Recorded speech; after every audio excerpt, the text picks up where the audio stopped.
Hey, Haley. Hi, Mom. I said that with Dr. Mo. Dr. Mo's not here today, but the doctor is in. And we are here doing one of our favorite shows with our interns. Look at our interns. Yeah, interns. Hey, Ebony, turn your phone sideways so we can see you better. So hey, we have these wonderful brainiac young women here, and Haley's here with me today, and we are going to talk to our interns. So you know what, you guys? Now you're sideways, Ebony. Maybe go back to how you were. Anyway, Ayana, where are you? Come on the screen. So you guys, we have like these beautiful, beautiful young women who are just doing amazing things and are going to take on the world and change the game for healthcare. So who wants to go first and introduce yourself? How about you, London? Say, who are you? Where do you go to school? What's your major? Okay, my name is London Williams. I'm a third year biochemistry major at Hampton University. This is my second time actually being with Touch, so I love it. It's such a family-oriented organization, so I love being a part of it. We're so glad to have you. And what's your major? Biochemistry major. That sounds hard. I mean, it has its ups and downs. Good. And what do you want to be when you grow up?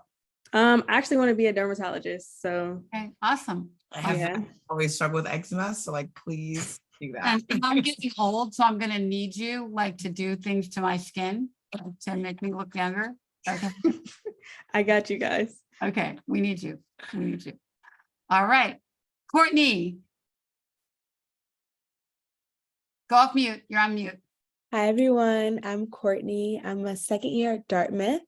I'm a chemistry and African American studies major. And when I grow up, I'd like to be an oncologist of some sort or some doctor that really specializes in women's health. Good. That's awesome. And so Dartmouth isn't an HBCU, but we kind of made some exceptions because Haley and I both went to Dartmouth. And my dad and my other daughter. Mom, Rain, who's our other Dartmouth intern who's coming, she's doing the Spelman. Great. So she still counts. And I'm visiting her, so I kind of still count. Okay. That's great. That's so great. That's awesome. All right, Camilla. Hi, my name is Carmia Beatty, and I am a sophomore biology major and chemistry minor at Howard University.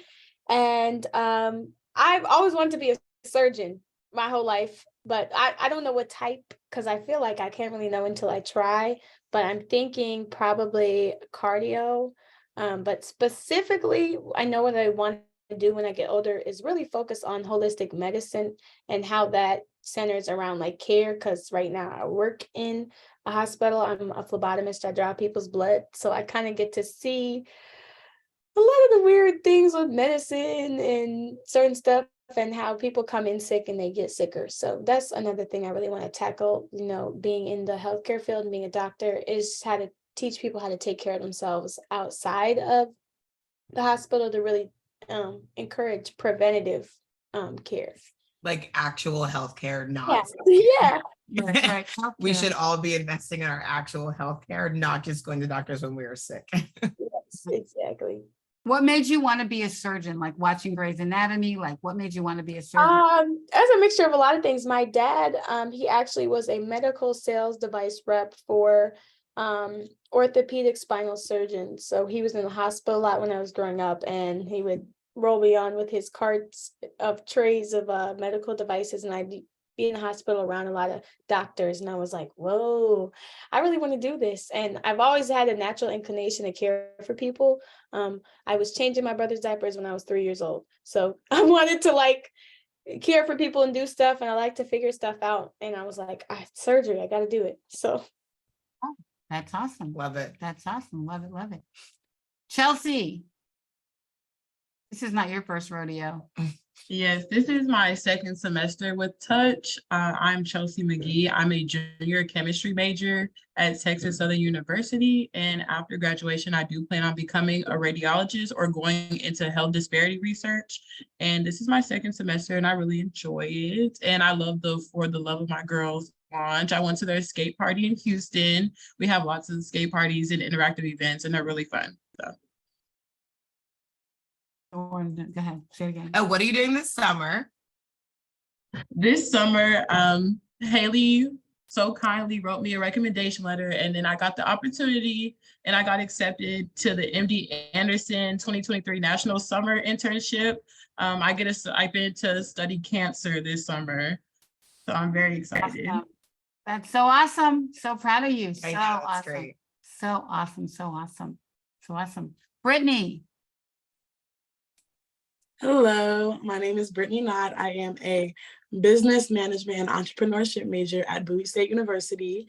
So far, I've enjoyed the Touch internship. I do have a couple of family members who are currently battling breast cancer, so it was really just inspiring and opened my eyes. And I actually told them like more information about it, so kind of like ask their doctors as well. So it really was. I'm very grateful for this experience. How old are your friends with breast cancer? Oh, so my family members, like my aunt, she's in like her 50s, and my great grandmother actually passed from it, but she was in her 60s, I believe, as well. Wow. Wow. Still young. So young. Well, I'm glad I helped a little bit. Ebony.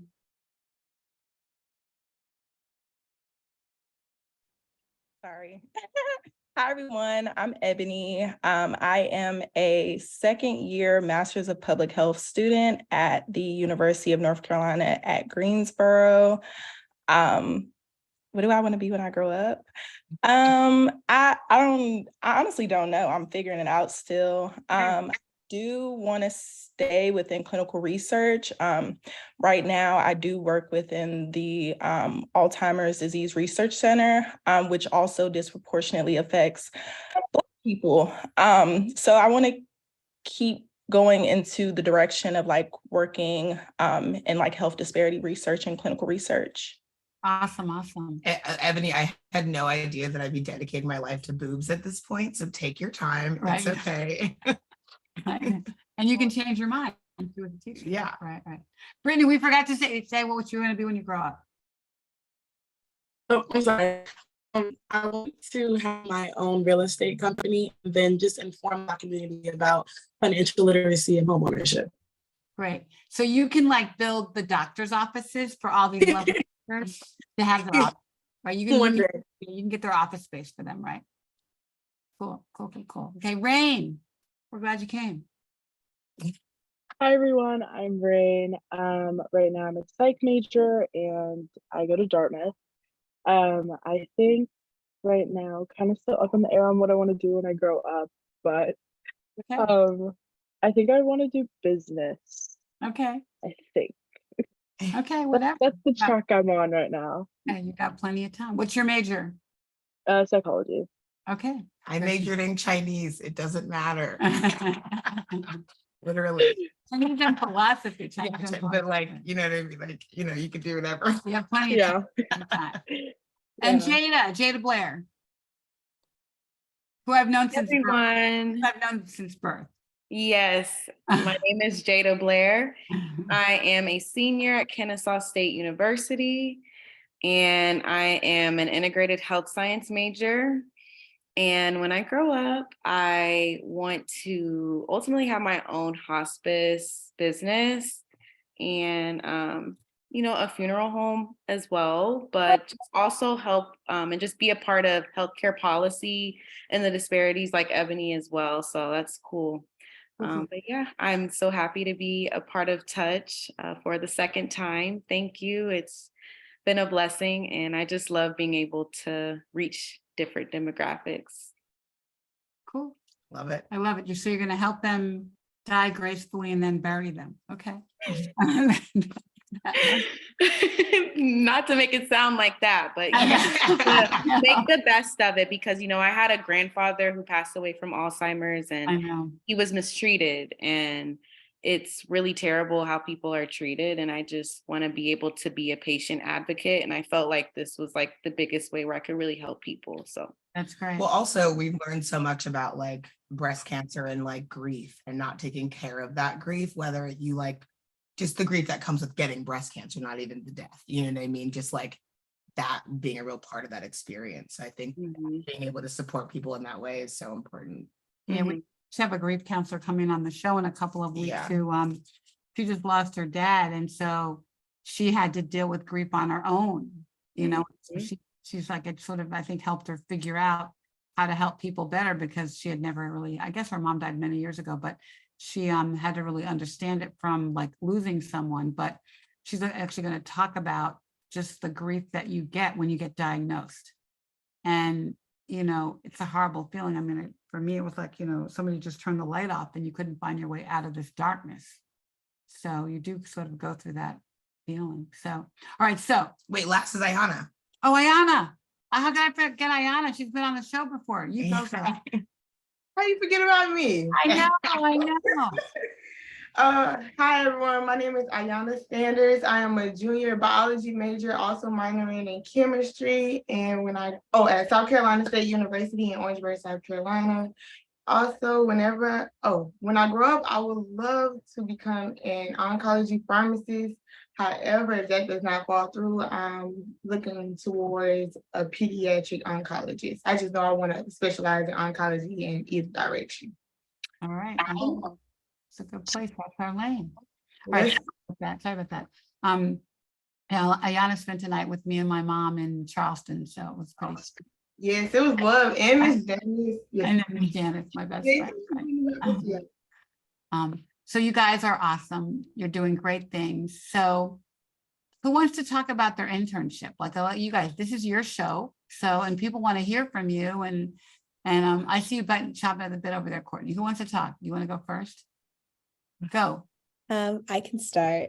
I've been having an amazing time doing this internship. In the beginning, I think I was just pretty excited to post on Instagram and just kind of spread the word that way. But I quickly learned that it became more of a learning experience for myself as well. And I found how impactful that was for other people because I'll be walking around school and people are like, oh, like, I know you're doing that breast cancer internship, right? And I'm like, yeah, like, what have you been learning? And it's been a great conversation starter.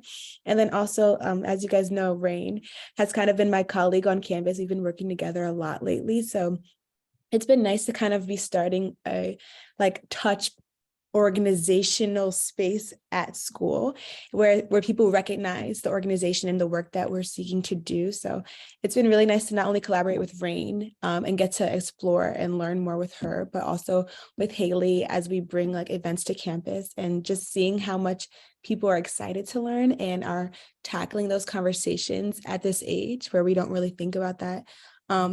If we're not involved in an organization like this, it's been really valuable.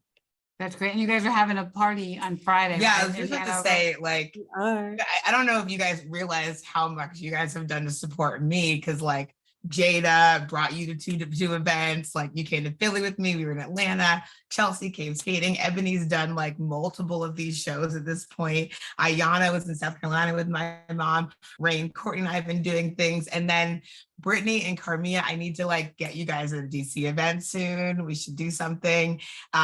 London, need to go to Hampton. Why? Let's just do it. You know what I mean? Even as an extension, I'll be at some of your homecomings and the fall too. So let's just continue to work together. But thank you guys for all the work that you've done to support just getting the word out in terms of actual events. And especially helping us launch For the Love of My Girls. Yes. Because this is the first time we've actually had really good content for your age group, So all right. So here's a question. Who had ever talked about breast health with your mom before this internship, before you work with us? Or just the women in your family. And your family. You said who haven't? Who hasn't? Who has talked? Who talked about it before you did this? So what'd you talk about, Carmia? So my paternal grandmother died from breast cancer. So, and that was when she was 40, I think she was 43. So I never got to see Yeah. So, and it's always been told, we have dense breasts in the family. So I've always had to check my breasts. I'm like, okay.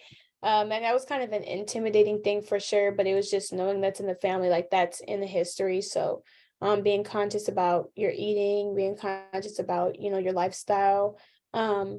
On my mom's side, I believe somebody died from breast cancer as well. And my grandma my aunt on my dad's side, his sister, she's the one whose mother died from breast cancer. She just got diagnosed a couple months ago. So Wow. we definitely been talking about it because it's in my family. And I think a lot like, dang, am I gonna get breast cancer? Is this a genetic thing that I'm gonna have too? So it's just being conscious about that and like being as preventative as possible with like your health and stuff. That's been really important. But those are the conversations that we've had. Did anybody get genetic testing? Do you know? I haven't got genetic testing. I think it's time for me and my sister to do that for sure. Yeah. And my auntie who just got diagnosed, I think she's getting genetic testing to see whether or not she should get a full or partial, is it a mastectomy? What, Yeah. how do you breast? Yeah, because depending on that, it's more likely to come back. Yeah, it's gonna come back if Say it's full. We say full. And you know what, really, she should get the genetic testing. If she's okay and doesn't have a mutation, then you probably don't need to get it. But we can talk about that offline. But you do have a family history. So it's almost like, you know, there's a lot of debate about whether if you don't have the gene, which I don't have the gene, but we have a family history. So Haley and her sister are at risk. So because of our other family members having it. So Most breast cancer is not genetic. yeah, 5%. is Yeah, genetic. only, yeah. And so it's actually a really small number, but it leads to the question of like, are we testing for all the genes? Do we not, are there genes that we don't know about? Are there Black genes that we don't know about? Are there triple negative genes that we don't know about? And so it's kind of this thing, it's like, that's just not, we can't stop there, you know? Yeah, yeah. Who else raised their hand on that one? Go ahead, Courtney. Growing up, I think my first encounter with like these conversations started when we would go to our annual breast cancer walk nearby, and it would kind of be myself and my mom and all of our aunts and cousins. None of them were not blood related, but they're like our family by choice. So I've learned growing up that a couple of my aunts had breast cancer. And at the time I was so young, I didn't really understand, but I knew that what we were walking for had so much value and purpose. And I think that experience growing up doing that every single year and seeing like and learning each time at such a young age really just made me aware, especially seeing it so close to the people that I loved and unfortunately losing people that I loved. It really made me kind of get that dialogue going with my family. I can say that my mom and I and like aunts and I have not had as rich or as deep of a conversation to the point where I'm understanding the stuff that I now know from this internship. So that's definitely brought me a new level of comfort and familiarity with the new knowledge that I have. Okay, great. Anybody else? This is like share anything, share learning, share So family talk, conversation. Yeah. Anything. Go ahead, Rami.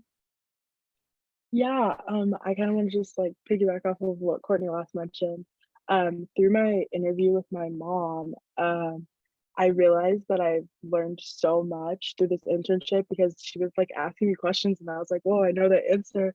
Like I felt like pretty like well educated on the topic and being able to like branch out on questions. Like if she had mentioned something, I would like kind of bounce off and be like, oh, well, this also like is something that impacts that. And just like through this internship, I think like doing the research to like find information that's postable and that's like credible and stuff like that has been really interesting and like a learning experience. And so I think that's really helped me like kind of like be able to talk about it more fluently than just kind of like, oh, I think I know it, but it's like I feel like I can talk about it like confidently and like because of this and that because of like what I've been looking into and like the posts and stuff like that.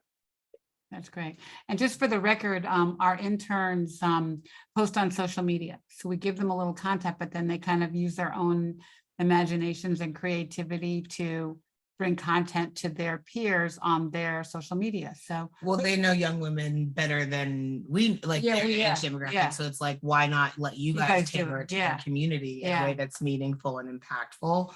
And like you guys have, I've seen the posts, like you guys have gotten super creative and came up with some really, really fun things. And again, it's like Rain, like you're saying, like you don't know what you don't know a lot of the time. And so now you're in this position to say like, oh, like I just learned something new and like I can feel confident about that, which is so nice.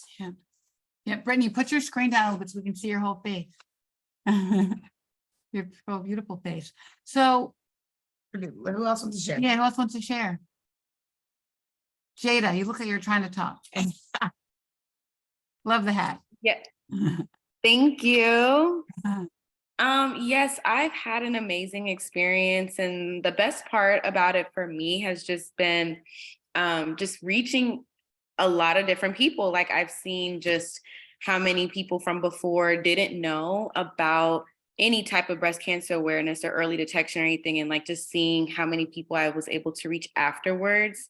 It's like it just makes me feel really good because so many people like have been affected by breast cancer in some way, whether they lost a family member, or a family member has it, or a loved one has it, or they know somebody, and they're able to be more aware of it, like men and women, you know, and men too are able to be more aware for the women that they love too.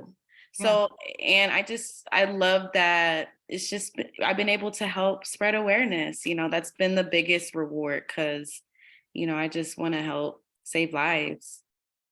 Great. We're so happy you're doing it with us. Carmia, what's up? I was gonna say too, I really connected with Jada talking about the men too, because today I was just talking to two of my friends and telling them how I was in this internship, and they're like, "Oh, what is it about?" And I'm like, "Well, I'm really just spreading awareness and information about, you know, breast cancer, but specifically in the Black community and with Black women." Was telling them about it, and they were like, "Well, tell us about it. Like, what's information we need to know?" And it was so funny. I was teaching them how to do a breast exam. I love it. They love that. I'm sure they love that. We were on the yard outside, and I was like, okay, we're just kind of supposed to palpate the area and see if you feel anything. And it was so funny and cool because like they're going to be able to help the women in their lives with that. So that's that. And it really helps destigmatize. Like, I don't think anybody thinks it's not cool to check your breast, but it's just not you talked about a lot. So if you're with a man and he's like, "Oh, let's check your breast for breast cancer," then it makes it a lot easier for you to be like, "Oh yeah," and you know, makes you a lot more comfortable about it. So I thought that was really cool. Yeah, you know, I tell everybody and a lot of men, check the breasts that you love. I know you have a pair, or maybe more. Right. And I mean, like, I'm over here, like, I want you to know you're normal. I want your partner to know you're normal. I want, you know what I mean? Like, it should be that talked about and that easy to get involved into your life. Yeah. Yeah, absolutely. But it's good that you're talking. I just want everybody to talk about it. I just want everybody to talk about it and make it a topic of conversation because, you know, our Black families, we hide so much about health, you know, until somebody gets really sick or dies or, you know, and then it all comes out, oh no, they have diabetes or they have high blood pressure or they had a heart attack. And so we have to make health a real conversation. She made everybody touch her boobs. Yeah, I did. I made everybody, because she was like, everyone needs to know what this feels like. And so like literally everybody we know was touching her boobs. Yeah, it was like touching my tumor. This is education. This is normal. Like this is not something weird. It felt like a little peanut under my nipple, and I made everybody touch it and feel it to feel how hard it was to know that what it felt like, you know. So I've been like educating since I was. Well, it's even like, even if you think that you know what you're looking for, it's kind of so hard. It feels like, you know, your boobs feel weird different times of the month, and like different, you know, boobs are ever changing. And so it's like, why not have real practice if you can have the chance to have real practice? Yeah. Anybody else want to share? Anything you learned? Anything? I guess I can pretty much piggyback off of what Jada and Carmina said about the males being interactive with the program and us spreading the awareness. Every time I would post on Instagram, like I would have polls or I would ask questions, and I look through my viewers and the ones that voted, I would see like a handful or two handfuls of men reacting to the post, and I was not really expecting that because I would only expect like maybe the females or not really even a lot of people because like you said, children, well not really children, but teenagers and young adults our age do not really talk about breast cancer, or it's not very known, or we just don't think about it if it is known. But yeah, so I just thought that was very, what would I say? I wouldn't say eye-opening, but it's different to see a male in that area of breast cancer and answering the questions that I would post on my Instagram. That's Yeah, good. I yeah, love it's it. good. We love that. That's awesome. And then to chime in while we're talking about like males and like different like social groups. So like even because Black men, they have an increased risk of breast cancer also. And because I also have some friends that's in the LGBT community, and I've been looking into like how breast cancer affects, well, like their breast cancer risk, because ultimately, like we are a part of a bunch of different social groups, like me, Black, cis woman. So like them having like that extra social aspect to them can like also increase their breast cancer risk. So like with throughout the internship, it's just been, I've been doing a lot of research, just trying to be a lot more creative with some of my content, because we are interacting with younger women, which is another social group, like age is a demographic.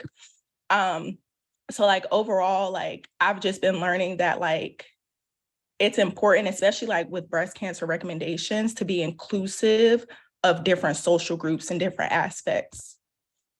No, it's something that I'm really looking at right now is the worksheet that I asked you all to fill out is very, and doing that genetic history and finding out looking into your family history, it becomes very biological and not necessarily equitable across different family structures. And so that's something that I'm really trying to work on to make sure that this campaign also is inclusive of different family structures. What if you have two moms? What if you have an adopted parent who doesn't know their family history? Just getting all those pieces involved, because I think that this campaign, there is something for everybody, but I want to make sure that we reach communities that need to hear this messaging, because it's really everyone, because like you're saying, Ebony, the intersectionality of all of the things that make up who we are is so deep. We are all such unique people, and we have to honor that uniqueness in a way that makes sense and is like equitable. So thank you for bringing that up, because it's been on my mind personally. And just to chime in on that, sorry. Go ahead, go. The idea of intersectionality, I guess this kind of plays into that. Today, Rain and I, while we were working on our project, we were talking about how we were discussing how it's interesting to see who we're reaching with our new knowledge, and how a lot of the times our college educated friends or peers are going to be the first to get this, but there are also people outside of this, I guess, sphere who come from different backgrounds who may not have access to the same education and resources that we do. But then our role as young people, and especially as young Black women, is that we have access to all of those different groups and different people. So we can speak to our moms, our grandmas, our aunts, our friends, people we meet on the street. And being that young person, we're able to serve as a vessel to people all around in different communities. And I think that like it should be emphasized as we continue to do work, how important it is as young people in this movement to encourage like our family members to get invested in like clinical trials and to really take their breast health seriously. So I guess my message would be to viewers, like young people, if you're in college, don't be afraid to start educating yourself and to consider yourself part of the conversation, because you're really important in it.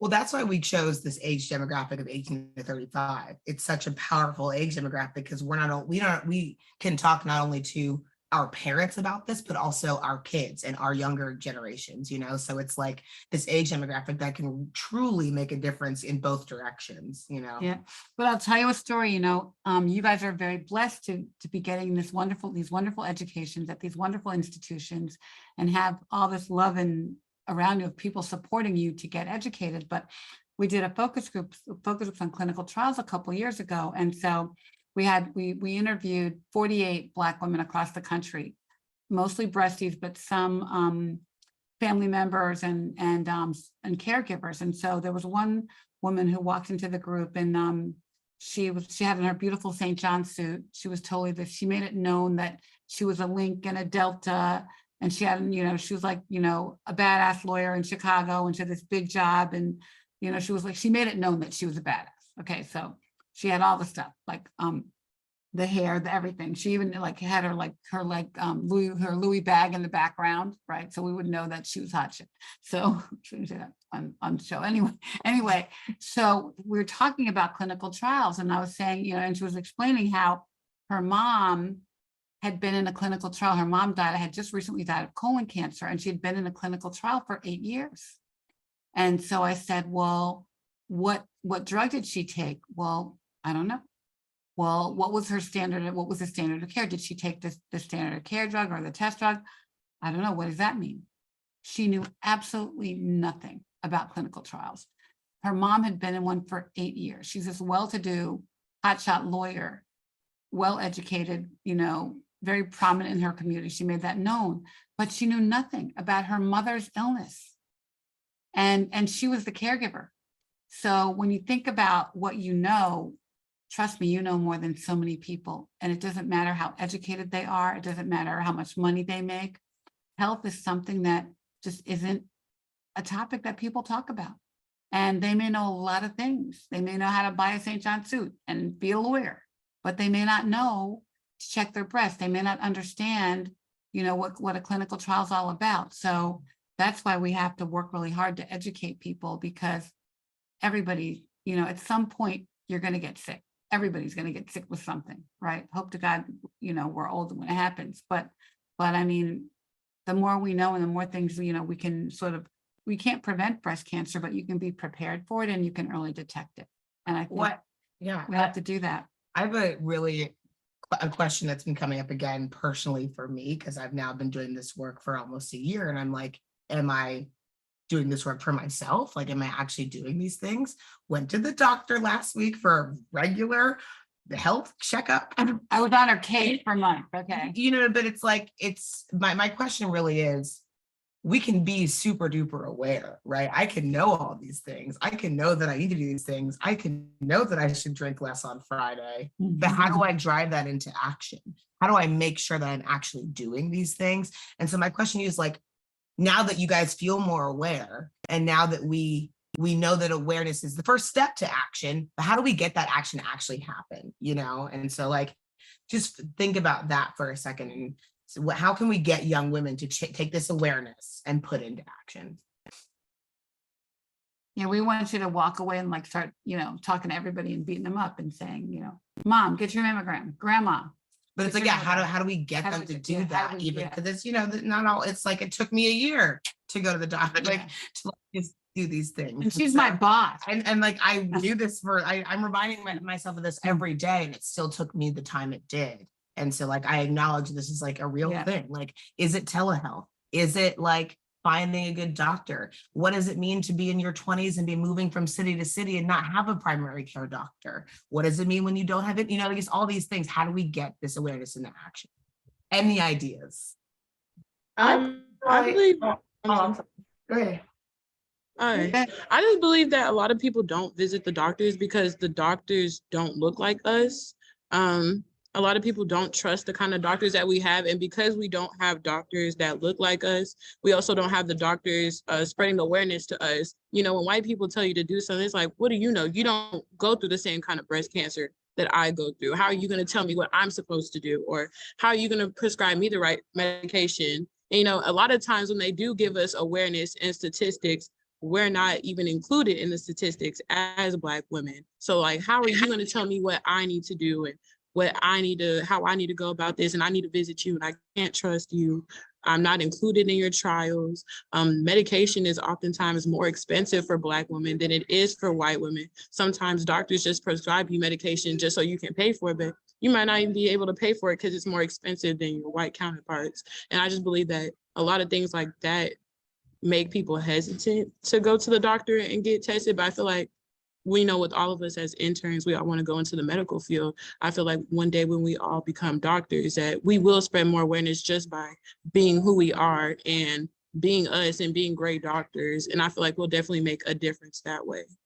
And supporting other young doctors to get there too, you know, and like continuing to pass it, push it, like pay it forward. Yeah, there's not enough of you guys. We need more. You need to encourage more friends to go to medical school. I know Jada's older sister just got into medical school, so we're very proud of her. And Yeah. and actually one of our very first interns from Spelman, Jade Bowers, just got into Harvard Medical School. No, Harvard Medical School. Oh, yeah, that's Yeah. Harvard. Yeah, Harvard Yeah. Medical School. So we're really excited about that. So we need You're more in doctors. good company, guys. Yeah, I know, you're in good company. We need more doctors. And Dr. Mo definitely wants to talk to you about that if you guys want to talk to her about going to school. And we have lots of great doctors you can talk to, but I think we just need to figure out how to light a fire under our Black community. And that's what we do every day, to try to stimulate conversations and just make people aware, and try to make people aware, not relative to being sick, as you talked earlier about, just talking about being healthy and taking care of yourself and knowing your body,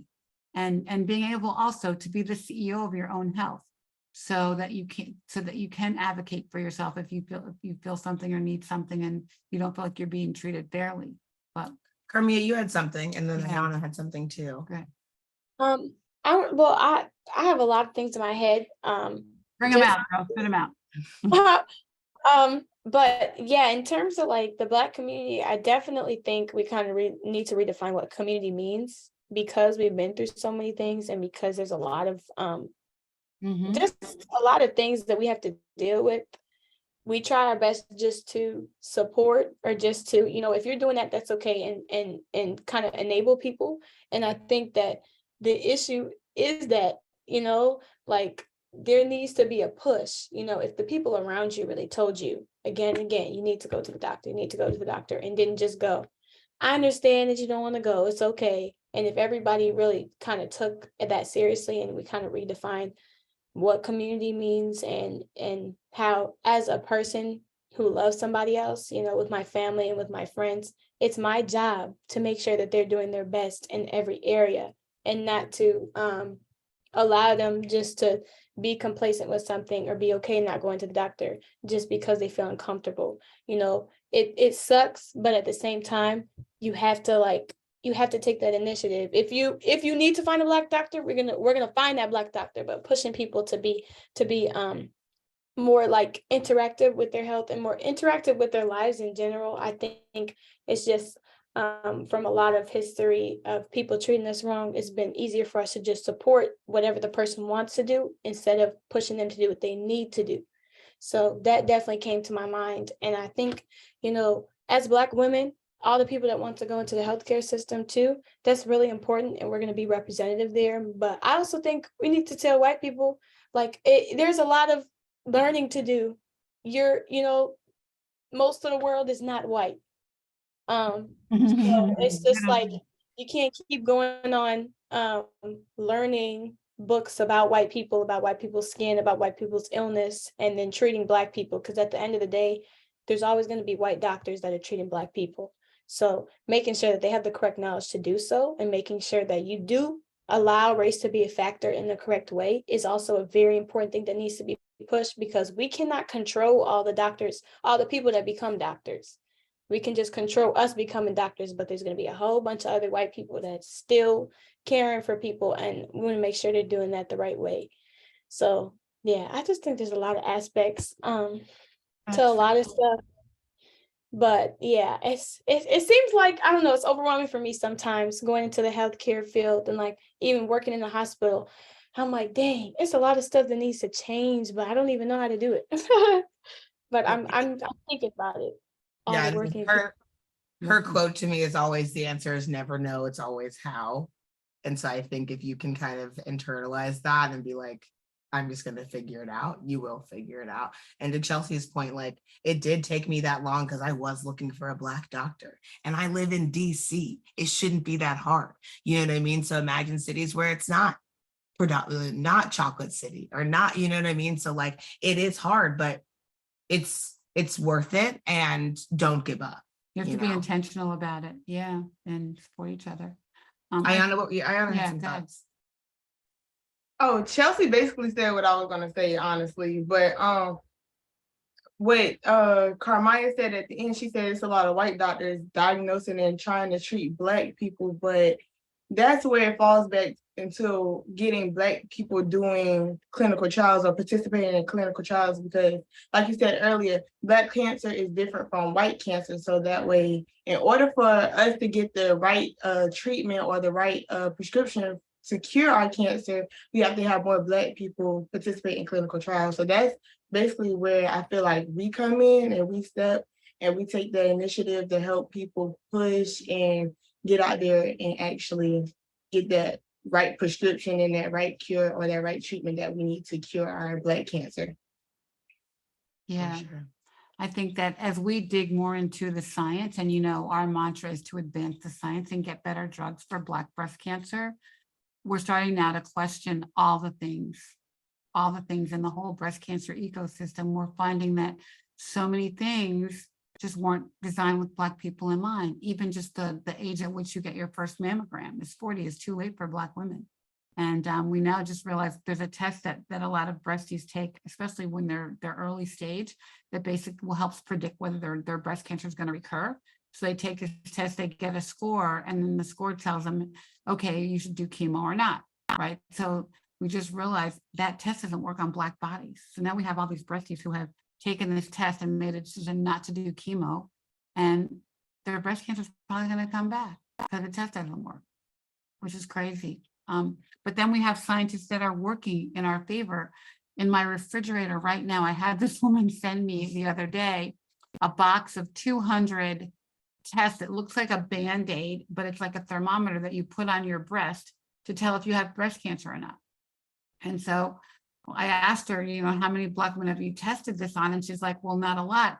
Do you want to try it? And so literally the next day I got this box at the front door, like refrigerated immediately. So I'm going to take them to my doctor's office and say, let's test it, but we have to, we're trying to question everything that's done in our field to make sure that Black women are covered, because with so many things that we take for granted because the doctor said do it, that aren't working, that were never tested on us. So that's why we need you guys and your science and your knowledge, so you can help me do this crazy work that we're trying to test everything. Jada had something too. Yeah.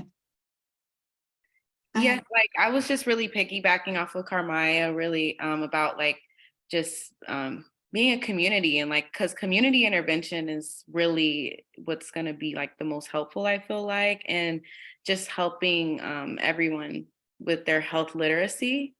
Because, and like you said, Ricky, like being the CEO of your own body, like a lot of people don't know what that means, how to do that. And that requires health literacy. And, the work that we're doing, where we're able to spread this knowledge and awareness about early detection and stuff like that. And, I just feel like the social determinants of health like really affect people's access to care too. So that affects people a lot as well. It affects also like people might not feel comfortable, like Chelsea was saying, because they don't look like me or something like that. And, a lot of people, they don't have the means, the transportation, the money, the just literal knowledge. Like, I mean, it's not even thought about really, so just bringing that awareness on social media is like the first biggest step, because it's the one platform that everybody could possibly have access to regardless of their status. So yeah, that was really it.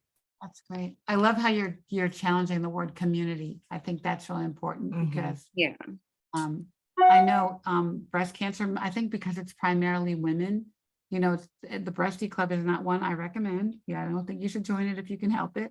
But once you're in it, there's this unconditional love and trust. And so that's a lot of the work we do, is really just from the voice of a breastie, because that's who we trust.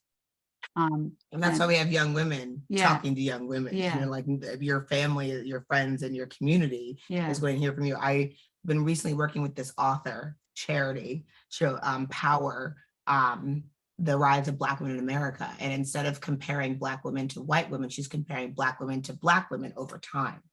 And actually seeing that, like, we've been killing it. Like, we've been killing it. And she says we have this secret sauce of, and I wanted now her to be on the show so she could tell you about it, but you guys got to read the book. But you have the secret sauce, basically saying that, like, when you hear a compliment from a Black woman, it means something. When you hear a compliment from a random person on the street, you're not even paying attention. But when your grandma tells you look good, it's like this inherent thing. And it's like, oh no, that feels different. So we have to like be in our community, be for young women, by young women, about young women, because it's so important. It means different. It hits different coming from us.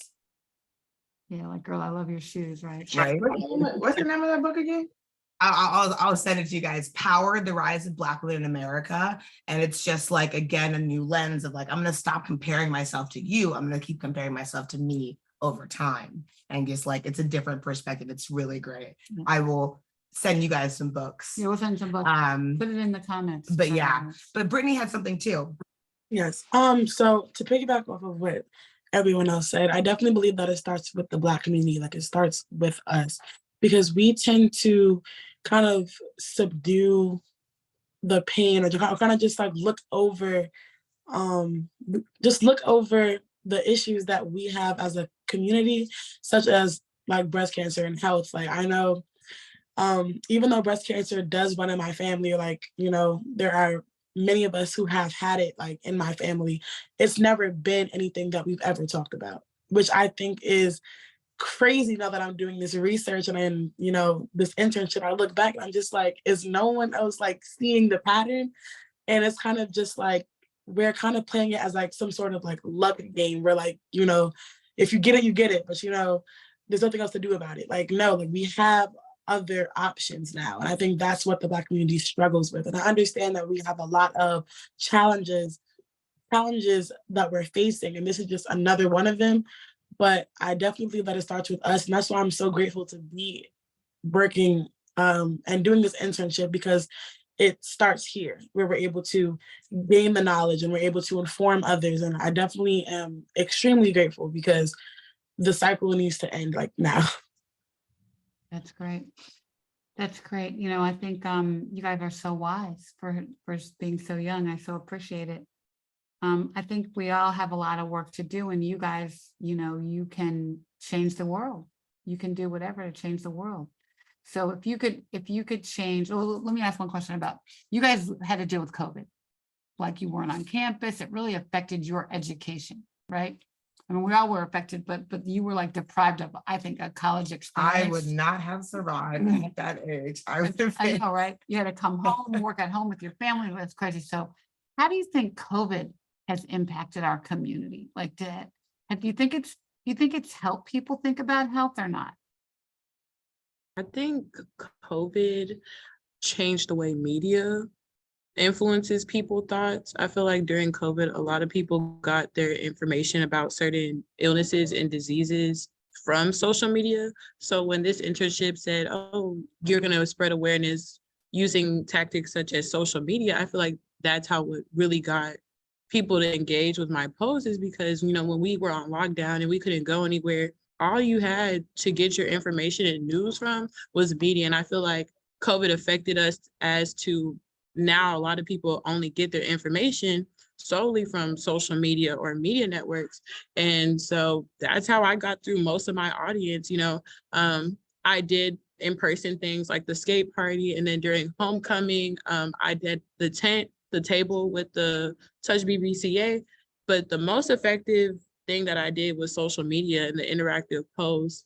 And I feel like that really affected us, and we're just like fully digital now. I feel like if you want to reach somebody beyond social media.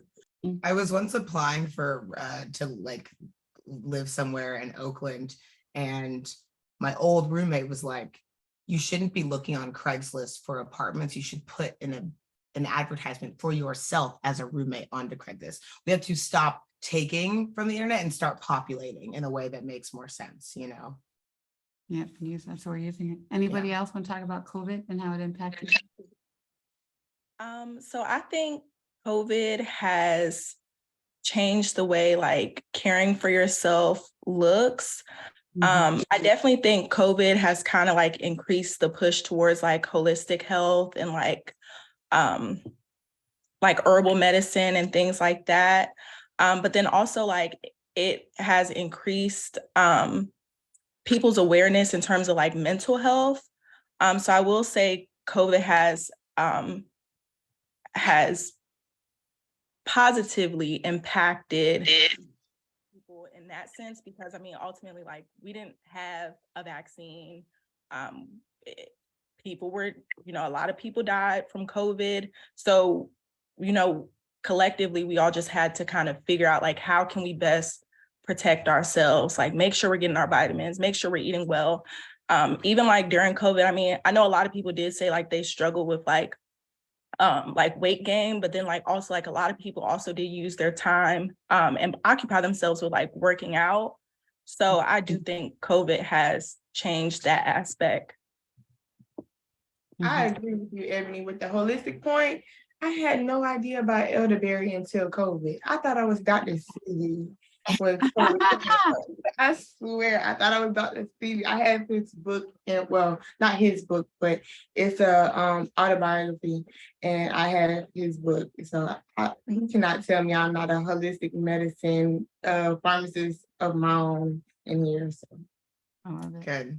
Courtney, yeah, you're gonna say something, Courtney? Yeah, I think COVID has been, though it was a time that I hope none of us have to re-experience, I think it was really important and pivotal for us as a community, not only as a Black community, but as people who are interested in medicine and being that next generation of like medical educators and leaders, because just seeing the way that COVID impacted us in a different way from like our other counterparts, it showed how much our medical system is flawed, how much our practices are flawed, and how we can better improve our health. I'll give an example, like the underlying conditions that many people didn't know they had, or that people would not attend to, became kind of in your face and reached the surface once COVID came to play. So that forced people to take their health seriously in a different way. And now I know people who are going to the doctor more often, are considering the things that they put in their body and the way they take care of themselves. So I think that directly translates to our message about like positive breast health, because we can show people that it's not necessarily a reactive thing, but something that if you take preventative measures now, later on, it will benefit you. And it kind of just helps us to reevaluate how we see medicine and how we're willing to contribute to it. Great. Go ahead, Shayna. Yes, I was just gonna say that I feel like COVID really brought about telemedicine and made it a lot more prevalent, and also made access to care more easily, able to happen, because you can go online and you can go on Teledoc and find a provider, and a lot of insurance companies make it more easier for you now to get access to a healthcare provider through telemedicine, and you don't have to necessarily go in. Let's say if you are one of those people that's not that comfortable with not having a doctor that looks like them, well, now you have more control over who you see. So I think that that's something that had helped, and just help with people just taking better initiative of their health, and just knowing a little bit more of like how to just cater to their health better. It's been so much easier just to get birth control, which is like a necessity. Yeah. That's one thing. Yeah. So prescribing all that just kind of makes things easier and just quicker access to care. So. Great. So what's next for you guys? Internship's almost over, semester's almost over. What's next? What are you looking to do next? Still spreading awareness outside of the internship. Great, you go, girl. Thank you. We're grateful for that. Anybody else? Anybody doing anything exciting this summer? We know about MD. Yeah, I'm gonna do MD Anderson, but what I'm specifically doing in MD Anderson is I'm doing obesity. That's what my health disparities research internship is gonna be about. So I'm gonna go into public housing, and I'm gonna work out with them. I'm gonna make food bags. I believe also hygiene products, trying to, help them eat better, because we do live in the food desert. I live in Third Ward, Texas Southern University. So I see it every single day, and I'll be helping my community that way this summer. I love that, because people don't realize that a lot of Black women don't even go to the doctor, because they know the first thing they're going to do is take your weight, tell you your BMI, a test not made for us. And like, that's a huge part of it. Yeah. Anybody else? Want anything to say? I'm currently searching for an internship for like summer projects. So wish me luck. Go on, handshake. Good luck. I heard about that. I'm like, handshake. That's how I got my MD Anderson. Go on handshake. Handshake, you. okay. Which And kind then, of you know, we which do. are you trying to go to Brittany? I might know. Go ahead. I'm sorry. Oh, wait, I'm sorry. I couldn't hear you. Which direction are you trying to go into for your internship? Right now, I'm kind of open, like kind of leaning towards marketing, but yeah. Okay, I might have some. I know some people that. Thank you. This is Love Connections. that. Yeah, Love that. that's what Yeah. this is So hook for. each other up. Yeah. Yeah. Yeah. So what do you guys see for the future of healthcare? Do you think things are going to get better when you become doctors and business people? And Well, you have to believe that. yeah, we want to believe that, right?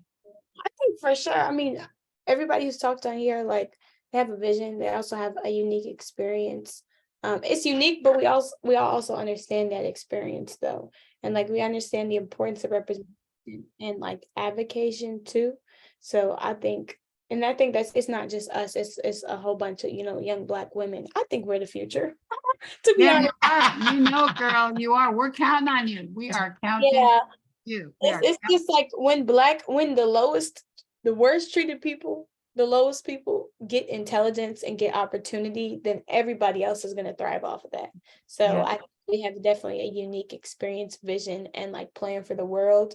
And once we start getting in these positions and leaderships, everything's going to change. So the people out there, just wait. That's great. You just wait, people. You just wait. So I'll give you my one piece of advice that I would give everybody. Haley knows this, is that think about the 3 words you want people to say when you're not in the room. Because when somebody's making a decision about you for a job, an internship, a promotion, or whatever, you're not going to be there, right? Your resume is going to be there, but there's going to be people talking about you. So think about, what are 3 things you want them to say about you when you're not there? As you think about it, I'll give you mine, because I spent a lot of time thinking about my 3 words and how to like make sure they're inclusive of all the different parts of my personality. And I came to reflective, curious, and provocative. And if those 3 words, if people like get that vibe from me when I'm not in the room, then I'm doing a good job, So definitely think about that, because it's helped me kind of, when you're making that decision, you're like, oh, should I make a decision? It's like, does that model my 3 words? Is that like in line with who I want to be and who I want how I want the world to see me? Yeah. And I think that just live them. And I think also, I always say, try to be iconic. Like everything we do, we try to be iconic. We try to create something that didn't exist before, right? And something like, think about something that you can do that has never been done. Or if you weren't there, it wouldn't have happened. And you guys are doing all kinds of things like that. So everyone give us one parting word. Yeah, one parting word. What's your one parting word? Yeah, if it's iconic, if it's, just something that's going to. That you're going to walk away from. I have one. Okay. Let's go. I saw something earlier. It said, make adjustments, not excuses. And I feel like we can make excuses for why we're not this, but we just need to make adjustments. It's never no, it's how. So I say that. No, it's how. That's my mantra. Great. Anybody else? I can feel the. Go, Brittany. Go, Brittany. So mine would be to just really like never stop learning, because when you dedicate yourself to learning or just knowing more information, then you're able to make more of an impact outside of the book you read, outside of the article you may have watched or the video you watched. So just never stop learning. Learning, great. I don't know exactly how to word it, but I guess I would say like do something that transcends the current space you're in, that like has an impact and longevity and all of that good stuff. Great. That sounds like being a comment. Ebony? My word is going to be now. Do it now, stay in the now, focus now. Like I typically tend to like focus on the future, and that kind of hinders me because it comes from a controlling point of view, but like focus on the now, focus on what you're doing now, stay in the now. Yeah, no, be present. Be present. I love that. I guess I can say, in order to make change, you have to be uncomfortable. you have to be put in some uncomfortable positions in order to make a change. So anything that you're going through now that you think is a rough patch, a trial, tribulation, just know in the long run it's going to be worth it and it's going to be life changing for you. No, discomfort is great. good. Great. These are going to be all Facebook posts, okay? Instagram posts Right? in a week. So look for them. We're going to post all this, okay? Messages from our interns. Anybody else want to give one? I would have to say, be the change you want to see. Mhm. That just it stands for itself. Like, Be the change you want to see. Okay. I would say there's only one you. I think especially being, I don't know, for me personally at HBCU or just in a place where there's just a lot of other young people who look like you and are doing a lot of similar things, it's hard to feel unique. But every single person has something that they can bring individually to any situation that they're in. So yeah, just remember that. Love it. Love it. Love it all. Anybody else? Jay, did you go? No, I didn't. It's okay. I'm so indecisive at times, but I do just want to say, like, never give up and persevere, be resilient, because I just believe in never giving up. If it's something that you truly believe in and you stand on it 10 toes and go full-fledged in. And you might have a tribulation, a trial, whatever. Persevere and never give up. Love that. Love it. Love that. Well, thank you guys. Rain. Go Rain. Go Rain. Sorry, I can't get into it anymore, but I think mine is probably just being present, kind of similar to Ebony. Just because it's very easy to kind of get lost in the moments and stuff like that, and just being present and where you are now is really important. And so, yeah. Yeah, you got to keep the urgency. You Yeah, know what I keep mean? the Like urgency. keep it going. Keep the momentum you have. And thank you guys. It's been such a joy having you guys. Got you for a couple more weeks, so might pull you into some stuff, but it's all good.